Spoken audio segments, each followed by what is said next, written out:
আসসালামু আলাইকুম রহমতুল্লাহি ওয়া বারাকাতুহু। সবাই কেমন আছেন? আশা করি আল্লাহর রহমতে ভালো আছেন। আলহামদুলিল্লাহ, আমরা সবাই ভালো আছি। আমাদের যে ছোট্ট ছোট্ট কোরআনের পাখিগুলোকে দেখতেছেন, আলহামদুলিল্লাহ তারাও ভালো আছে। আজকে দুপুরের খাওয়ার জন্য আমাদের সকল ছোট ছোট বাচ্চারা, হেফজ বিভাগের ছাত্ররা সবাই খাওয়ার জন্য প্রস্তুত।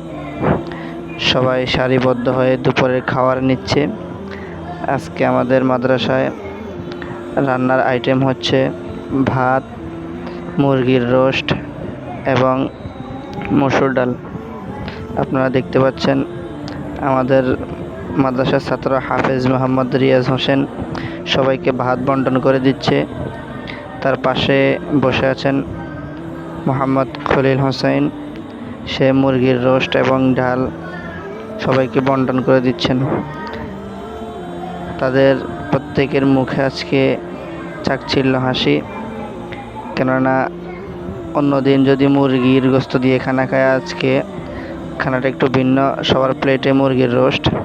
আজকে মাদ্রাসা একটু স্পেশাল আয়োজন করেছে তাদের জন্য। আপনারা সবাই তাদের জন্য দোয়া করবেন, আল্লাহ যেন তাদের সবাইকে হাফেজ হওয়ার তৌফিক দান